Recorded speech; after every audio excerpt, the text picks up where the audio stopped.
ये ना इंटरव्यू है ना कोई पॉडकास्ट है। ये एक छोटा साक्षात्कार है ऐसे लोगों से आपको मिलवाने का जो लोग जनसुराज से जुड़े हैं और बिहार के प्रति या समाज के प्रति एक अलग नज़रिया रखते हैं। तो मेरा ये प्रयास है कि जनसुराज से जुड़े उन खास लोगों को या उस खास सोच के लोगों को आप सबसे परिचित कराएं, उनकी जीवनी के बारे में, उनके सोच के बारे में, उनके विचार के बारे में, उनके प्रयास के बारे में, उनके सुझाव के बारे में आपसे बात करें। हमारे साथ नूतन शर्मा जी आज हैं, जो कि शिक्षिका हैं और बाद में जनसुराज से जुड़ के नेत्री बनी और आगे और भी इनका जनप्रतिनिधि बनने का भी प्रयास है। उन सब के बारे में बात करेंगे। पहले नूतन शर्मा जी को हम स्वागत कर रहे हैं और शिक्षिका रही हैं, और हम आज ये भी ज़्यादा चाहेंगे कि आप जनसुराज के नेत्री की तरह कम और शिक्षिका की तरह ज़्यादा अपनी बातों को रखें। तो आप बताइए, ये राजनीति में आने का आपका ये विचार या जनसुराज से जुड़ने का प्रयास विचार कैसे आया? देखिए, जनसुराज से जुड़ने का विचार आया इसलिए कि प्रशांत जी की जो बात मैंने सुनी वो हमको टच किया कि सिर्फ आपस में बातचीत करना, ड्राइंग रूम में बैठ के चर्चा करना कि समाज में ये गलतियां चल रही हैं या अभी की सरकार जो है किस तरह का वातावरण बना रहा है, इन सबों से समाज को कैसे निकाला जाए इसके लिए प्रयास करना होगा, चर्चा करने से नहीं होगा।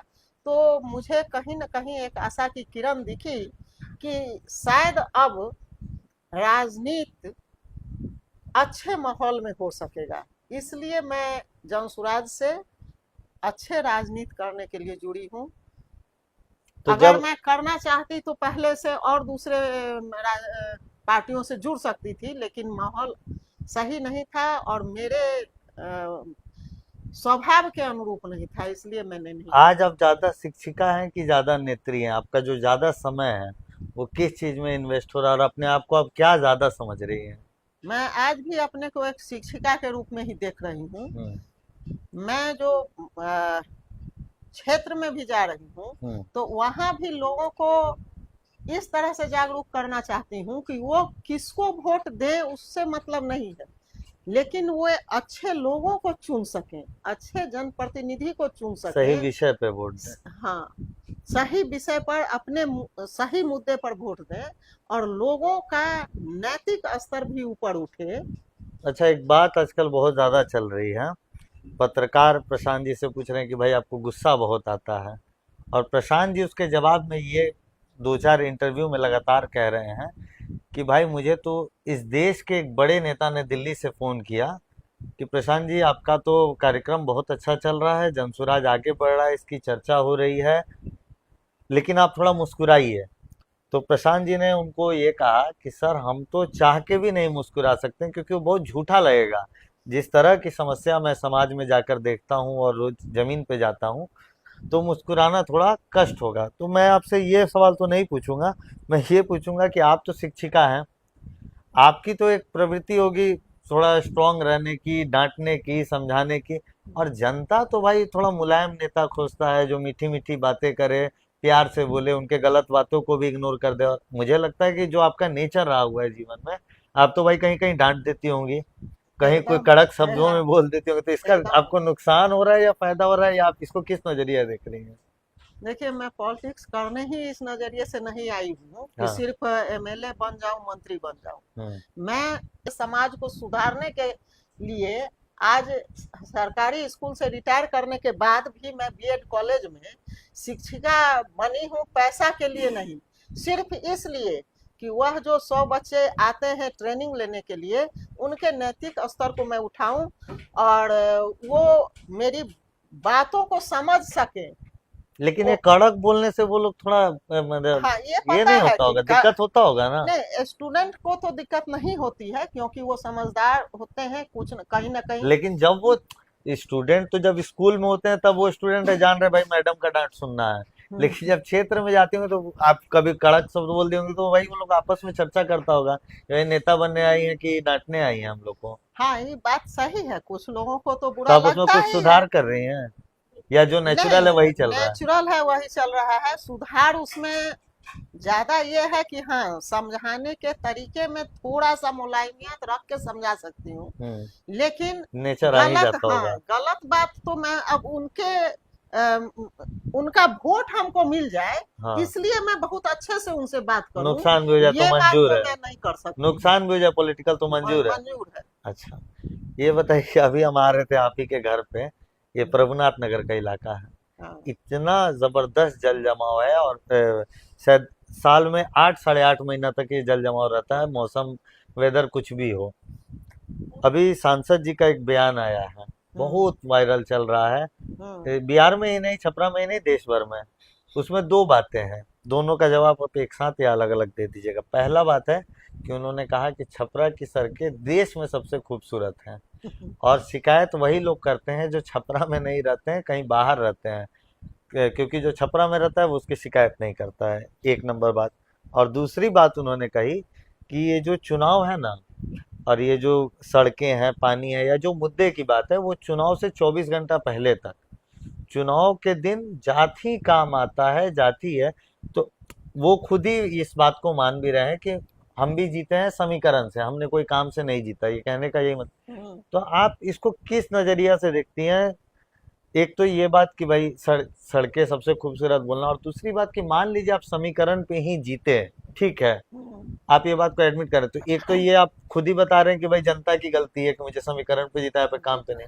और लेकिन इसका एक दूसरा भी पहलू है कि आपको क्या लगता है, नैतिकता के आधार पर अगर आप जीत गए तो आपको ये बात नहीं बोल के आपको अब उसको जिम्मेदारी के तौर पे लेना चाहिए ना, काम के नजरिया से। तो ये सड़क और ये जातीय समीकरण पे वो जीतते हैं, इस पे क्या आपका राय है? का जवाब तो बहुत बड़ा हो जाएगा, हाँ, लेकिन एक बात हम कहना चाहेंगे कि आज के नेताओं का नैतिक स्तर कितना गिर गया है कि वो सामने से बोल रहा है कि मैं गलती कर रहा हूँ, जनता को सामने से कह रहा है कि मैं तुमको बेवकूफ बना के निकल गया, हाँ, और वो जनता फिर भी बेवकूफ बन रही है, 3 3 बार 4 4 बार से हर बार। कॉन्फिडेंस और पूरा कॉन्फिडेंस है कि मैं गलत करके फिर से ठग के निकल सामने से जाऊंगा। बोल के। हाँ, और यहाँ जाति भी नहीं है। हाँ, क्या जाति के, सिर्फ जाति के समीकरण से जाति ही नहीं जीते है, हैं? वो तो बोल सिर्फ रहे जाति के समीकरण से तो नहीं जीतते हैं। नहीं, वो बोले हैं। सिर्फ राजपूत उनको वोट नहीं देता है, 4 राजपूत खड़ा करते हैं वोट काटने के लिए, जो राजपूत उनको वोट नहीं देगा वो दूसरे राजपूत को दे दे, इसलिए वो डमी कैंडिडेट खड़ा करते हैं। अच्छा, और वहां पर राजद से साठ गांठ करके भी अपना वो वोट लेते हैं, तो सामने से ठग रहे हैं जनता को, और जनता ठगा रही है। हाँ, तो मैं इसीलिए मैदान में आई हूँ हाँ, कि सिर्फ इन लोगों का पोल खोलना है, हाँ, और इस तरह के राजनेताओं से जनता बचे, और हमारी अशिक्षित से अशिक्षित जनता, दलित से दलित जनता भी यह जान पाए कि उन लोगों को कैसे ये लोग ठग रहे हैं। आपने तो ऐसा बात ही बोल दिया कि इससे इसी से कई सवाल आ गए मेरे दिमाग में। ये बताइए कि कॉन्स्टिट्यूशन क्लब का भी चुनाव हुआ था, रूढ़ी जी ने कहा कि भाई आरजेडी के सांसदों ने मुझे वोट दिया। देखिए, मेरा मानना है देश भर के सांसद दे वो अलग बात है, लेकिन आरजेडी के सांसदों को, रूढ़ी को वोट देना, ये अपने आप में एक बहुत अलग बात है, क्योंकि आरजेडी के जो नेता हैं वो रूढ़ी से डायरेक्ट फाइट करते हैं, जमीन पे, पैसे से, समय से, जान तक गंवानी पड़ गई उस चुनाव में, जो हम लोग सब जानते हैं, चंदन यादव करके एक लड़के थे। और तो इसको आप किस नजरिया देखते हैं कि आरजेडी ने भाई मतलब इतनी हिमाकत की जाके रूढ़ी जी को वोट कर दे पब्लिक, मतलब आरजेडी के वोटर्स और सपोर्टर्स क्या इस पे सोचना चाहिए उनको? इसमें वही है, ये लोग सब एक गैंग बना लिए हैं, ले लेंगे ना ये लोग जात की राजनीति करते हैं, हाँ, ना ये लोग पार्टी की राजनीति करते हैं, हाँ, ये लोग सिर्फ अपनी गद्दी की राजनीति करते हैं, और एक दूसरे को सपोर्ट करते हैं। चाहे वह एक गैंग इन लोगों का बन चुका है बिहार में, कॉकस बना लिए हैं कि हम ही लोग यहाँ रहेंगे, चाहे हम किसी पार्टी में रहें, किसी जाति के रहें, यहाँ रूढ़ी जी को जिता देना है, यहाँ जितेंद्र राय को जिता देना है, यहाँ उनके और जो सहयोगी हैं उसको जिता देना है, और वो चाहे किसी पार्टी के हैं चाहे किसी जाति के हैं। तो ये लोग किसी भी तरह की राजनीति नहीं कर रहे हैं, ये लोग सिर्फ गद्दी की राजनीति कर रहे हैं। चलिए अब थोड़ा राजनीति से फिर इतर हटते हैं और आपका निजी बारे में थोड़ा जानते हैं। आप ये बताइए, अभी तो कल से दशहरा शुरू हो रहा है, इसके बाद छठ भी आएगा, आपका फेवरेट त्योहार कौन सा है? और दर्शकों को क्या बोलेंगे कि कोई एक ऐसा खास त्योहार जिससे आप बहुत बड़ी कोई सामाजिक सीख की बात आप बताएंगे जिसे सीखना चाहिए? सबसे फेवरेट इसमें छठ है। आपका? हाँ। अच्छा, और कारण क्या छठ है? का कारण ये है हाँ। कि ये जो इसमें हम जिस देवता की पूजा करते हैं वो सामने दिख रहा है, और पूरी दुनिया जानती है कि अगर सूर्य न रहे तो पृथ्वी का कोई अस्तित्व ही नहीं रहेगा। तो जो प्रत्यक्ष इसमें का है, धर्म भी कहता है कि जो प्रत्यक्ष देवता है, हाँ। जो सामने दिख रहा है, उसकी पहले पूजा करनी चाहिए। हाँ। और उनके साथ साथ छठ में माता की भी पूजा होती है। छठी माँ जो बोला जाता है, बहुत लोग कंफ्यूजन में भी होंगे अभी तक कि आदित्य देव भी बोलते हैं और छठी माता भी बोलते हैं। अच्छा, तो इसको आप पूजा होता है दोनों का इसमें। हाँ। छठी माता माँ का जो छठा स्वरूप है, अच्छा। कात्यायनी, वह बच्चों का पोषण करती हैं, और सूर्य भी हम लोगों का पोषण करते हैं। इसलिए यहाँ पर सूर्य के को सूचक के रूप में रख के छठी माता का पूजा होता है। और सप्तमी जो तिथि है, दूसरे दिन सूर्योदय के समय वो सूर्य की पूजा होती है। शाम में छठी माता का, शाम का संध्या का जो समय है वह छठ का होता है, इसलिए वह षष्ठी के दिन होता है। अच्छा। और यहाँ पर दोनों लोगों की पूजा है, क्योंकि दोनों जो माँ का जो छठा स्वरूप है वह भी लोगों का पोषण करती है और सूर्य भी लोगों का पोषण करती है। बिहार के लिए खास है। तो ये जो पर्व है ना, ये दिल को छूने वाला है और सामाजिक एकता को भी दिखाता है। इसमें हर धर्म के लोग पूजा कर सकते हैं, कोई भी ब्राह्मण की जरूरत नहीं होती है। इसमें मुस्लिम हो, दलित हो, ब्राह्मण हो, हर समाज के लोग एक साथ घाट पर जाके पूजा करते हैं। तो ये सामाजिक समरसता को भी गहरी बात आपने बताई छठ के बारे में।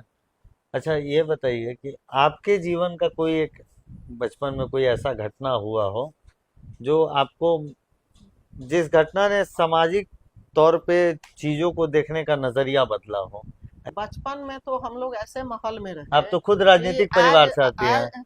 हम लोग बचपन में जाति पाति किसी से पूछना भी गुनाह समझा जाता था, वैसे माहौल में हम पले। अच्छा। बचपन में हाँ। हमारे यहाँ हर जातियों को सम्मान दिया जाता था। मेरे दादाजी भी स्वतंत्रता सेनानी थे। अच्छा। और उनका जो बाहर बैठकी होती थी, दरबार लगना नहीं बोलेंगे, क्योंकि जमींदारी प्रथा को उन्होंने खत्म, उसके पहले हो चुका था और मानसिक रूप से उन्होंने खत्म कर दिया था। अच्छा, खुद से ही निषेध करके। खुद से ही, और छुआछूत को भी खत्म करवाया अपने गांव में। सभी जाति के पास जाके बैठ के खाना, उनको परिवार से उसके लिए थोड़ा दिन निष्कासित भी किया गया। तो ऐसे माहौल में रहे हैं, तो हमको आज भी किसी भी जाति को अपने परिवार से निष्कासित क्यों कर दिया गया? छुआछूत वो हर जाति के पास जाके बैठते थे, खाते थे, इसलिए तो परिवार के लोगों ने विरोध थोड़ा दिन के लिए विरोध किया था उसका। हाँ। लेकिन फिर धीरे धीरे उन्होंने परिवार के लोगों को भी मना लिया। मेरे दादाजी सिर्फ 7वां तक का पढ़ाई किए थे, लेकिन 100 अध्याय उन्होंने बहुत किया था। अच्छा। और कारण उसका ये था कि 7वां, क्या नाम था? लखन सिंह। अच्छा। अब पिताजी आपके? मेरे पिताजी तो एमए किए थे पटना यूनिवर्सिटी से। अच्छा। और पटना यूनिवर्सिटी के स्टूडेंट फेडरेशन के लीडर भी रहे। नाम बताइए कौन था? परमानंद सिंह मदन, प्रोफेसर परमानंद सिंह मदन। और एमएलसी भी रहे, एमएलए भी रहे जब मिली जुली सरकार बनी थी। किस दल से? 67 में कम्युनिस्ट पार्टी से। कम्युनिस्ट पार्टी से, भारतीय कम्युनिस्ट पार्टी। हाँ। तो पिताजी भी उस माहौल में पढ़े थे कि एक जमींदार के लड़का होते हुए मेरे दादाजी बोलते थे कि जब तक 2 घंटा दिन में मजदूरी नहीं करोगे तब तक खाना नहीं मिलेगा। एक बात बताइए मैडम, जमींदारी की आपने बात की, बहुत अच्छा विषय उठा दिया, और इससे संबंधित एक जनसुराज का विषय भी है। प्रशांत किशोर जी ने कह दिया कि हम भूमि सुधार लागू करेंगे, ठीक है। बिहार में किसी पिछड़े समाज की भी नेता की हिम्मत नहीं है कि वो कह दे कि हम भूमि सुधार लागू करेंगे। बड़े नेता लालू जी पिछड़ों के माने जाते हैं, उन्होंने भूमि सुधार नहीं लागू किया। नीतीश जी ने एक बार हिम्मत करके कुछ बात की थी, 1-2 महीना उसकी चर्चा चली, लेकिन उनकी हिम्मत नहीं पड़ी उसमें आगे बढ़ने की, उन्होंने रोक दिया। तेजस्वी यादव को तो भूमि सुधार की कितनी समझ होगी वो बिहार के लोग जानते हैं, या फिर अगर समझ है तो मैं स्वयं से अपील करूंगा, तेजस्वी जी चुनाव के पहले आप भूमि सुधार की घोषणा कर दीजिए। आप जनरल कम्युनिटी से आती हैं, आप बताइए प्रशांत किशोर जी ये जो बात बोल रहे हैं भूमि सुधार लागू करने की, आप जनरल क्लास से आती है, मतलब क्या विचार आपके मन में आता है और आपके कम्युनिटी के विचार में ये क्या मतलब मैसेज जा रहा है, या इसको आप लोग किस तरीका से देखती सोचती हैं, ये जरूरी है?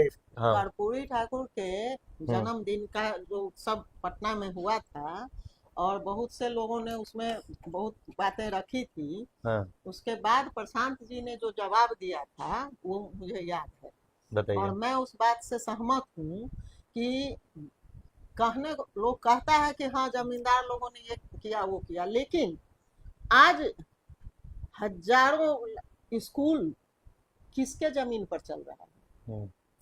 और कितने लोग हैं शुरू से दलितों को भी ऊपर उठाने का काम भी किसने किया है। अब गलत भी किया है, ऐसा हम्म। नहीं है, हम्म। गलत भी किया है, लेकिन उसको सुधारने का भी काम तो फिर जिसके पास जमीन था उसी ने तो अपना जमीन दे के उसको सुधारने का भी काम बिल्कुल। किया। जमीन को सुधारने का काम भी जिसके पास जमीन है वही कर सकता है। अच्छा, तो जमीन ये मतलब ये कोई खराब मैसेज नहीं ना जा नहीं रहा है नहीं आपके जनरल क्लास के बीच नहीं, में? कोई ये खराब अच्छा है। मैसेज नहीं, आप अच्छा लोग को मैसेज। खुशी है इस बात की हाँ, कि भूमि सुधार लागू होना चाहिए, आप इसके होना पक्ष में चाहिए, हैं? हाँ। अच्छा। अब दूसरा विषय, धन स्वराज का बहुचर्चित विषय, बहुचर्चित मतलब देश लेवल पे बहुचर्चित विषय, इस पे काफी मीम्स भी बन रहे हैं, रील्स भी बन रहे हैं। शराबबंदी 1 घंटे में चालू हो जाएगी, और नाम महिलाओं का सबसे ज्यादा, मतलब शराबबंदी में फायदा महिलाओं को, वोट नीतीश को महिलाएं दे रही हैं, खुश सबसे ज्यादा महिला। और प्रशांत जी ने कहा कि भाई सबसे पहला कोई निर्णय अगर जनसुराज का होगा तो वो होगा कि भाई शराबबंदी को 1 घंटे 15 मिनट आधे घंटे में हटा दिया जाएगा। तो शराबबंदी पे आप क्या बोलेंगी? 1 घंटे में हटा दिया जाएगा जो बोल रहे हैं उसका एक कारण तो ये है कि ये आसान, सबसे आसान काम है कि खत्म कर देना है इस हम्म। कानून को, ठीक तो है। वो तुरंत हो जाएगा, हम्म। स्वाभाविक है। और ये शराबबंदी है ही कहाँ, मैं भी तो अभी गांव गांव जाके देख जा रहे रही हैं, हाँ। हूँ और महिलाओं से पूछ रही हूँ कि आप लोग इससे खुश हैं क्या, हम्म। तो महिलाएं बोल रही हैं कि नहीं खुश हैं। हम्म। और दूसरा उसका सबसे खराब आप इफेक्ट गाँव हुआ में जाती हैं तो शाम को सब मिलता है, एक दिखता है आपको शाम का खुले? दोपहर दोपहर में। हाँ। हाँ, कुछ लोग ऐसे खत्म हैं कि दोपहर में भी पी के घूम रहे हैं। हाँ। तो महिलाएं कह रही हैं कि हाँ ये एकदम गलत है, और सवर्ण की भी जो महिलाएं हैं हम्म। वो लोग भी और परेशान हैं हम्म। कि अब लोग फोन पर घर में मंगा के पी रहा है तो होम उनके डिलीवरी। बच्चे भी खराब हो रहे हैं। नहीं तो ये बताइए ना कि जैसे अभी भी जो तर्क दिया जा रहा है वोट के इतर भी लोग कर रहे हैं कि भाई कम से कम खुलेआम सड़क पे तो लोग नहीं घूम रहा है, बारात में तो कम हो गया, तो ये सब जो तर्क दिया जा रहा है, तो आप इस पे क्या सोचती हैं नहीं, शराबबंदी? खुलेआम वाला अगर हमारा सही ढंग का शासन रहेगा हम्म। तो शराब ऐसे भी बंदी खुलेआम कोई नहीं। खत्म हो जाने के बाद ऐसे भी कोई नहीं घूमेगा बिल्कुल। अगर हमारा शासन सही रहेगा तो। बहुत अच्छी वो बात। बात तो एकदम गलत है ही हम्म। कि खुलेआम, तो खुलेआम गांव में तो आज भी घूम रहा है। घूम रहा है, सही है। दोपहर में मैं बताई कि हम्म। दोपहर में घूम रहा है लोग हम्म। और गंदे तरीके से बातों को रख रहा है, गंदे तरीके से तो आप बोल रहा है। 100% इसमें कन्विक्शन है कि ये हटना चाहिए, ये आप भी? हटना चाहिए। हाँ। कोई शराबबंदी फायदा नहीं है, कानून से कोई फायदा नहीं है, नुकसान इसको ज्यादा है। पूरा पब्लिक इस बात को सपोर्ट कर रही है। और आज हमारे बच्चे कहाँ जा रहे हैं कि लोग छोटे बच्चे 9th 10th के बच्चे जो हैं हम्म। वो कह रहे हैं कि नहीं नहीं हमको तो राजद को ही वोट देना है, लालटेन में वोट देंगे, शराब बेचने के लिए मिलेगा। हम्म। हाँ, ये छोटे बच्चे ने हमसे बोला है हाँ। कि हाँ अरे हम ये सब कुछो ना चली, हम तो लालटेने में वोट दें। अच्छा। काहे ले तो शराब बेचे के धंधा से आसानी से पैसा कमा ले। अच्छा, एक और विषय है जो कि बड़ी जनमानस को इफेक्ट करता है, जिसकी देश भर में चर्चा हुई, और मेरे को लगता है प्रशांत किशोर जी बिहार में पहले नेता हुए जिसमें मुखरता से उसका विरोध किया, उसके समर्थन में गए। हालांकि नेता प्रतिपक्ष भी एक दिन गए थे, लेकिन वो मालूम चल गया कि वो दिखावा के लिए गए थे, वो हम्म, स्पष्ट बात थी। हम्म, वक्फ बिल के विरोध में प्रशांत जी ने एक तर्क भी दिया कि भाई यही नहीं, हालांकि उन्होंने सीए एनआरसी भी जब बात चल रही थी उस समय भी यही बात को दोहराया था, मुझे याद है 2019 के समय में, और आज भी कहा।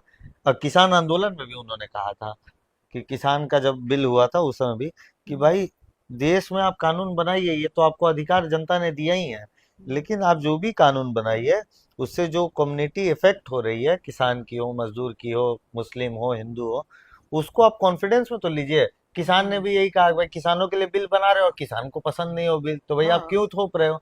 तो वक्फ बिल के ऊपर आपको क्या लगता है कि मतलब कि क्या बात होनी चाहिए, और जनसुराज के स्टैंड को लेके आप क्या बोलती हैं?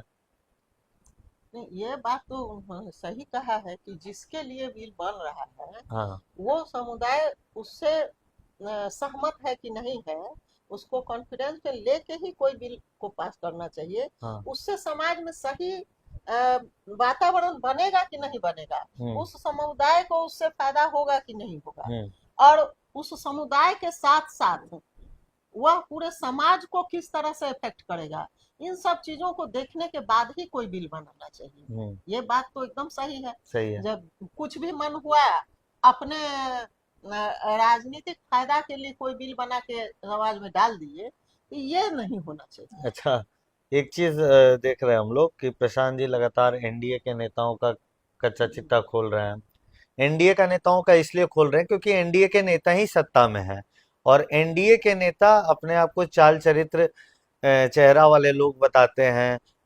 ये लोग बताते हैं कि भाई राजद ज्यादा भ्रष्टाचार वाली पार्टी है, ये जंगल राज वाली पार्टी है। तो प्रशांत किशोर जी ने और जनसुराज ने इनका चाल चरित्र चेहरा उजागर किया है, तो ये तो पूरा बिहार देख रहा है। इसमें सवाल ये है मैडम, आप तो सामाजिक तौर पे और राजनीति को बचपन से समझती भी हैं, और लोग को ये मैसेज जाना बहुत जरूरी है कि ये जो अपने आप को बहुत बड़े और समझदार और परिपक्व नेता बन रहे हैं तेजस्वी जी, वो शायद भूल गए हैं कि वो आरजेडी के ही नेता नहीं है, वो विपक्ष के यहाँ पर विपक्षी विरोधी दल के नेता है। हम्म, एज अ विपक्ष के नेता जब ये प्रशांत किशोर जी 4-5 महीने से ये चर्चा चला रहे हैं कैसे एनडीए के नेताओं में भ्रष्टाचार है, क्या कागज रख रहे हैं, तो एज अ विपक्ष के नेता आप उस पर बोल क्यों नहीं रहे हैं? आपकी तो जिम्मेदारी है ना, इतना बड़ा विषय है, आप इस बिहार के इतने जिम्मेदाराना पोस्ट पे हैं, और आपकी चुप्पी, तो ये क्या है, ये संदेह है या अपरिपक्वता है, आपको क्या लग रहा है ये क्या है? एक तो देखिए और उठाना अपरिपक्व, चाहिए कि हाँ नहीं उनको? हाँ, एक अपरिपक्वता भी है। हम्म। वो ऐसे माने कोई नेता नहीं बन जाता है, हम्म। क्योंकि बिना संघर्ष के कोई चीज जब मिल जाती है तो उसका वैल्यू ही पता नहीं रहता है, तो उनको पता ही नहीं है कि हम है क्या। हम्म। सबसे पहले बात हाँ। यह है कि उनको पता ही नहीं है कि हम समाज के लिए क्या है, क्या है, कि बिल्कुल। कितना बड़ा पोस्ट हमको मिला हुआ है। बिल्कुल। तो समाज के प्रति जो जिम्मेदारी है उसका उनको पता ही नहीं है। हम्म।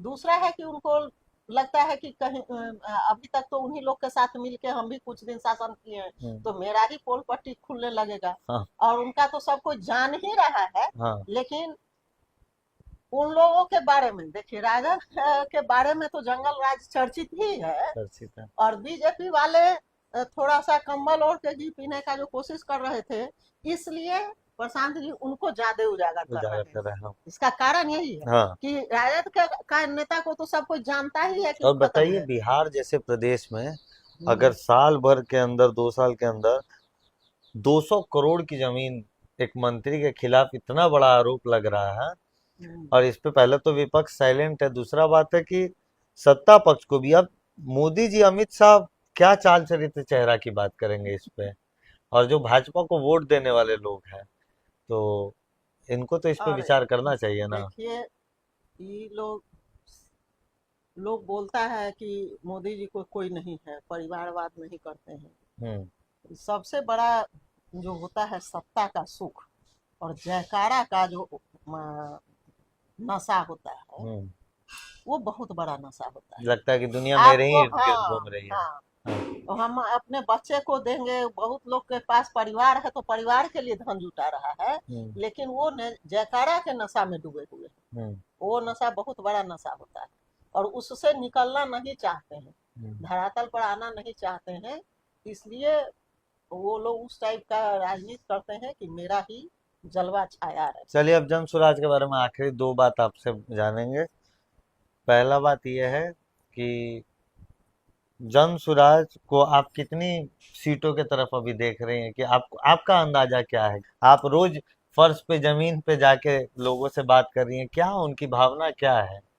पब्लिक अकुलाहट में है एकदम बदलने के लिए। हाँ। स्वतंत्रता आंदोलन के लिए जो जज्बा होता था उस जज्बे से काम करना पड़ेगा। ये मौका तो है बिहार के लिए। अर्श पर होंगे हम लोग, स्वाभाविक बात से जो कर ये रहे हैं। जिम्मेदारी तो जन और सुराज से जुड़े लोगों के लिए है। हाँ, पब्लिक में है एकदम कि हाँ जनसुराज को देना है वोट। हाँ।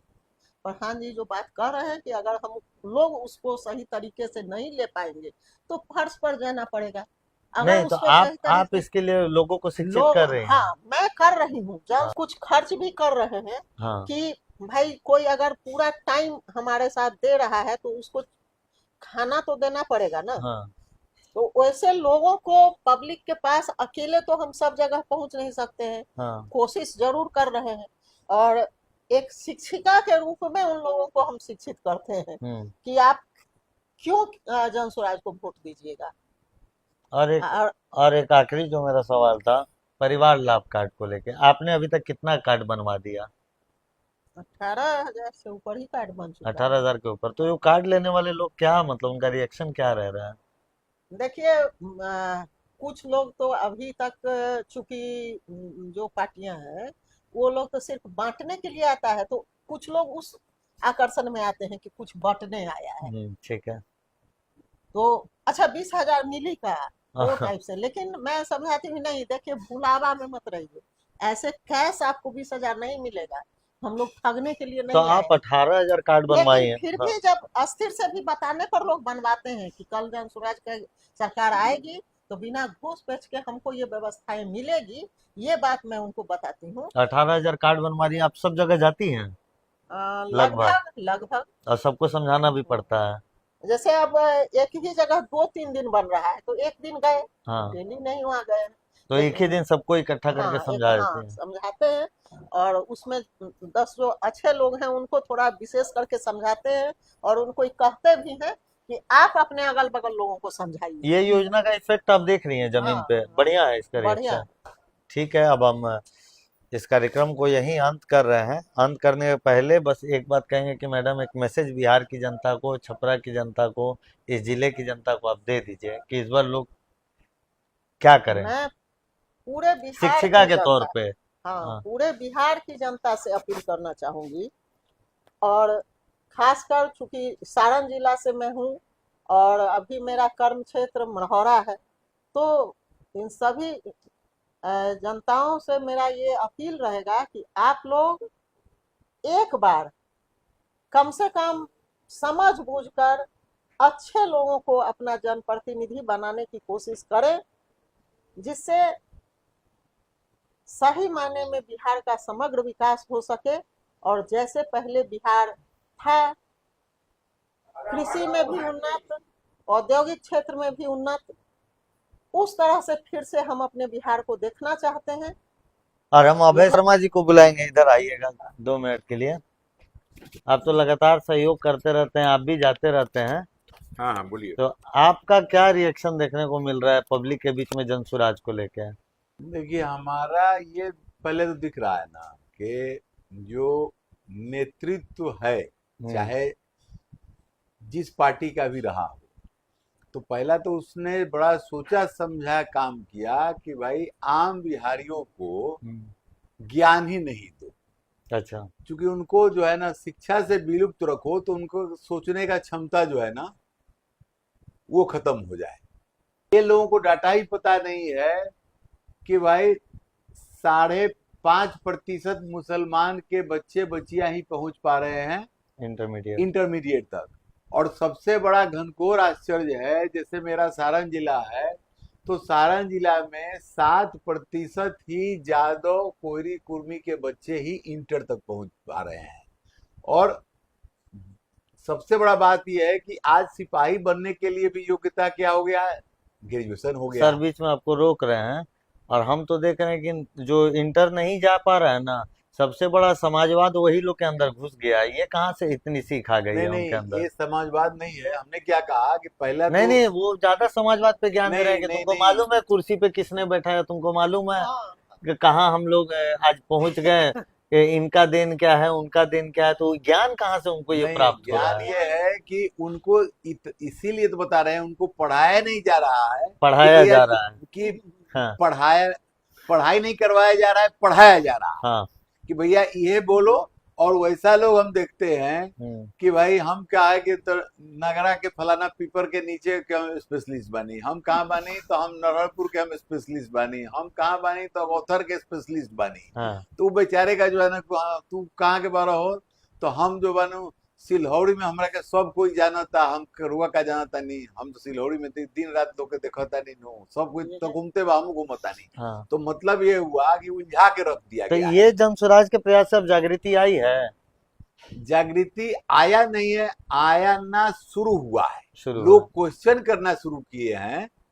अभी इसमें तह तक और जाना होगा। मेहनत पूरा अभी करना, जो हाँ, मैडम बता रही थी। अभी जागृति आना शुरू हुआ है, लोग क्वेश्चन करना शुरू किए हैं। तो ये अपने आप में बड़ी उपलब्धि तो है ना। ये एक उपलब्धि है। जैसे हम देख रहे थे कि जैसे जन स्वराज के कुछ प्रयास को काउंटर करने के लिए बैग बांटने का कार्यक्रम रखा गया, साड़ी बांटने का, लिफाफा बांटने का, तो देखा कि लोग का कम झुकाव था। उसके आसपास जन स्वराज का मीटिंग चल रहा था, तो लोगों ने सोचा कि भाई यहाँ अच्छा लोग बोलता है, पटना से आता है, कहाँ से आता है। एक थोड़ा स्ट्रॉन्ग मैसेज दे दीजिए ना आप ही। मैसेज ये है कि भाई समाज, सबसे बड़ा बात यह है कि समाज जब तक आगे नहीं आएगा, जो कि हमको दिखाई दे रहा है कि कुछ कुछ लोग जग रहे हैं, तो उसको आगे आना पड़ेगा कि भाई हमको इतना ही ज्ञान दिया गया है कि तुमको जो है ना अपना गली का, अपना मोहल्ला का, अपना बाजार के चौराहे से आगे का तुमको कुछ पता ही नहीं हो। ताकि आंकड़ा ये बताता है कि 94% बिहारियों को मजदूर बनाने का पढ़ाई पढ़ाया जा रहा है। तो इसको हमको बताना पड़ेगा। आप बोल रहे हैं चौराहा से आगे तक नहीं सोचने का पाठ पढ़ाया जा रहा है। यहाँ तो घर से निकलते पानी है और सब लोग उसी को फिर वोट दे दे रहा है। हाँ, आप लगता है कि शायद ये बोलना चाह रहे हैं कि हमारे यहाँ के कुछ इंटरनेशनल नेता, हाँ, Limca book of world records में नाम है भाई, जो कि बताते हैं कि भाई छपरा में कहीं भी पानी नहीं है, और वैसा जो बोलता है कि छपरा सबसे सुंदर पेरिस जैसा दिखता है, जो यहाँ छपरा का नहीं रहने वाला है। तो हम क्या क्या नाम दिए हैं इस सब सड़क को आप लोग? अरे हम तो देख रहे हैं कि हम लोग प्रभुनाथ नगर छपरा में रहते हैं, तो यहाँ नए नए जो लड़के हैं बोल रहे हैं कि भाई जो है ना, ये पीएन झील, हमने नया शब्द सुना, प्रभुनाथ नगर झील। अच्छा, तो किसने हमको बनवाया? आग्रह है कि भाई बिहार सरकार के किसने बनवाया, कब बना, कैसे पीएन बना? झील में सुनते हैं कि ये टेम्स नदी का पानी लाके छोड़ा गया है। अच्छा। ये पानी गंगा का भी नहीं है। हाँ ये लंदन से पानी लाकर जो है ना, हाँ और छपरा का जो इंटरनेशनल एयरपोर्ट है, हाँ उसी पे जो है ना लैंड किया टेम्स नदी का पानी, और ये पीएन झील का निर्माण हुआ है। हाँ। तो भाई पीएन झील बनवाने वालों को बहुत बहुत शुक्रिया। और सही बात ये है कुल मिला के और उनको कि, वोट देने वालों को, और वोट देने वाले को तो तहे दिल से धन्यवाद कि भाई आपने जो है ना उनसे ये नहीं बोला कि भाई जगदम कॉलेज का ढाला कब बनेगा, हाँ किसी ने नहीं बोला कि भाई सारण एकेडमी का अंडरपास कब बनेगा, हाँ किसी ने ये नहीं बोला कि भाई चिराई घर के पास जो तुम दोनों सांसद मिलकर और जो ढाला बंद करवा दिए हो, जिससे कि उमधा, नैनी, फकुली, इनई तमाम लोगों का, जलालपुर के लोगों का तुम जो रास्ता बंद कर दिए हो। और खुशी दुख ये होता है कि नई, उमधा और ये सारे तमाम जनता बोलती है आइए हम गले लगाते हैं, क्योंकि आपने जो है ना हमारा रोड बंद करके रखा है, विकास बंद करके रखा है।